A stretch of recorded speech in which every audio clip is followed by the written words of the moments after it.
spesies yang diunggulkan ini belum tentu bernilai ekonomis, ya, belum tentu sebaliknya, gitu ya. Karena apa? Nah, ada aspek jumlah produksi yang dilihat di komunitas unggulan ini, ada aspek nilai rupiahnya, ya, nilai jualnya yang dinilai di dalamnya, ada aspek industri di dalamnya, ya. Jadi ada beberapa aspek, ada beberapa kriteria yang dinilai di dalamnya. Nah, biasanya komunitas unggulan ini berjumlah 2 atau 3 komunitas yang memang menjadi unggulan dalam satu wilayah.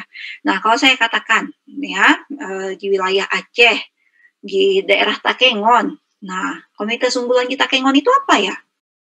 Hasil tangkapan apa?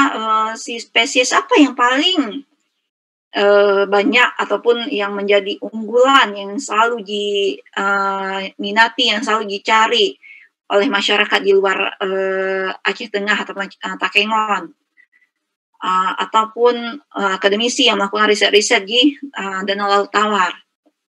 Apa yang menjadi unggulan di wilayah Aceh Tengah itu, di Danau Laut Tawar itu, di perairan Danau Laut Tawar itu? Ada yang tahu nggak? Yang paling banyak di sana ikan apa itu ya? Ikan depik, Bu. Ikan depik, Bu.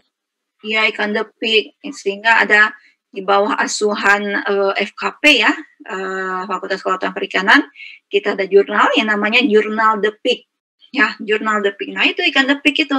Nah, awal mulanya Jurnal Depik itu dikelola oleh Prof Ikin, Prof Muklisin.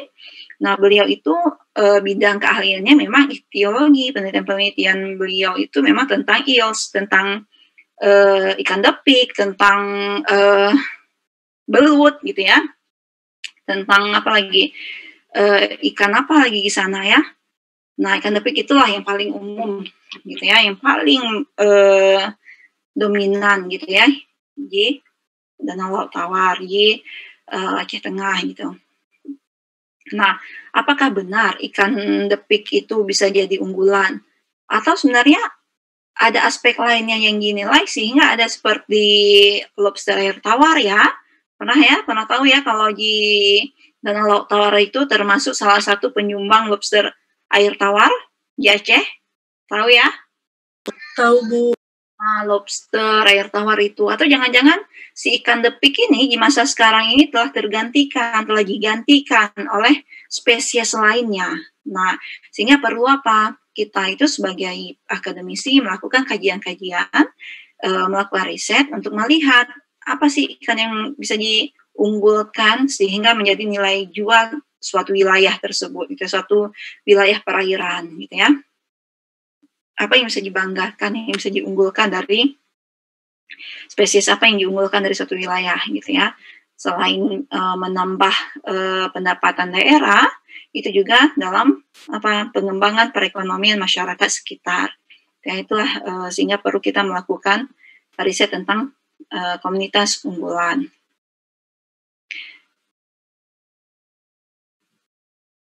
Mansah, kamu bersama Muhammad Irjan kan? Iya, Bu. Ya, nggak apa-apa. Gunakan satu akun, nanti buat garing ya di nama Zoom-nya Mansah atau M. Dirjan garing ataupun dan Pak Mansah. Jadi saya tahu nanti ketika saya mengambil bukti mengajar. Iya, Bu. Baik, Bu. Nah, itu sekilas apa perbedaan antara hasil tangkapan bernilai ekonomis dan juga komunitas unggulan. Nah, apa arti penting penentuan komunitas unggulan dalam pengembangan perikanan? Ya, pengembangan perikanan, pengelolaan perikanan. Jadi berdasarkan karakteristik biologi dan ekologis yang berbeda. Jadi setiap sumber daya ikan memiliki karakteristik biologisnya, ekologisnya yang berbeda-beda. Ya, habitatnya berbeda-beda. Nah, setiap wilayah perairan memiliki potensi sumber daya ikan yang berbeda. Jenis ikan yang berbeda akan memerlukan faktor input yang berbeda dalam pemanfaatannya, serta akan menghasilkan tingkatan output yang berbeda pula. Nah, sehingga diperlukan prioritas di dalam satu pengelolaan perikanan dalam suatu wilayah. Manfaatnya apa? Agar upaya pemanfaatan sumber daya ikan dapat dilakukan secara optimal. Nah, saya katakan misalkan antara kita ketahui ada ikan karang, ya kan? Ada ikan demersal, ada ikan pelagis, pelagis kecil, pelagis besar, gitu.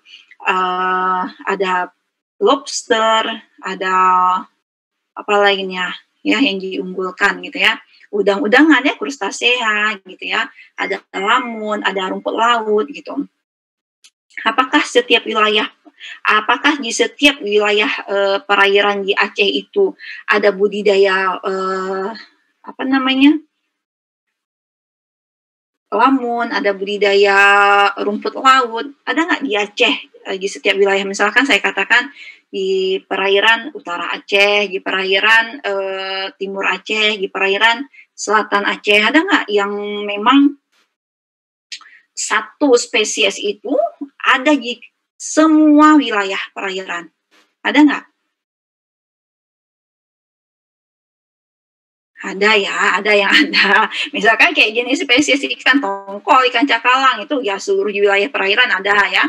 Tapi ada karakteristik yang berbeda. Misalkan tadi saya kasih contoh lamun ataupun tadi rumput laut gitu ya. Rumput laut tidak semua rumput laut ada di wilayah perairan Aceh. Ada beberapa wilayah perairan yang memang masyarakat nelayannya membudidayakan rumput laut ini, tapi tidak semuanya. Sehingga dia menjadi karakteristik yang bisa lebih menonjol dari spesies lainnya, spesies sumber daya perairan lainnya gitu ya. Nah, setiap karakteristik biologi, ekologis ini berbeda-beda. Bisa jadi di Aceh besar itu lebih unggul dari segi produksinya ya, dari segi jumlah produksinya lebih unggul ikan ikan tongkol. Bisa jadi di wilayah Loksmawe lebih tinggi ikan cakalang. Nah, itu berbeda-beda setiap wilayah perairan. Akan tetapi bisa jadi dari keseluruhan wilayah itu terdapat spesies yang sama, gitu ya. Nah, oleh karena itu perlu kita lihat arti penting penentuan komunitas unggulan ini. Untuk apa kita lakukan riset ya, supaya kita tahu dalam wilayah perairan itu, dalam wilayah pengelolaan perikanan itu terdapat spesies-spesies yang bisa diunggulkan ya, menjadi komunitas unggulan dalam suatu wilayah gitu. Karena dasar karakteristik yang berbeda ya, sumber daya lingkungannya berbeda-beda. Nah, bagaimana cara menentukan komunitas unggulan ini? Nah, di awal tadi saya sudah katakan ada kriteria-kriteria di dalamnya yang akan kita tetapkan, ya. Berdasarkan kriteria yang telah ditetapkan. Yang kedua, berdasarkan peran stakeholder. Ya, peran stakeholder. Stakeholder ini perannya sebagai apa? Ada sebagai responden, ada sebagai pengelola, ada sebagai pemasaran, itu ya, ada sebagai industri. Beragam perannya ya. Yang dikatakan stakeholder terkait itu orang yang terkait dalam suatu bidang gitu ya. Kalau sini bidang perikanan. Nah, ada pemerintah, ada pelaku usaha, ada nelayan di dalamnya, ada wirausahawan gitu ya, pelaku usaha ya. Nah, jadi ada beberapa kriteria yang bisa kita tetapkan di dalamnya. Kriterianya apa saja?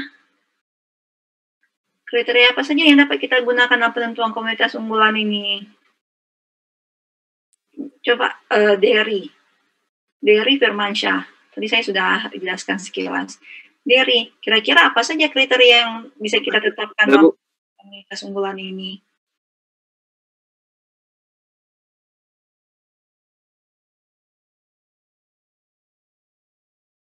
Gimana, Dery? Bentar. Ya. Jadi saya sudah sampaikan di awal sedikit kriteria-kriterianya dari berdasarkan aspek apa aja yang bisa kita nilai.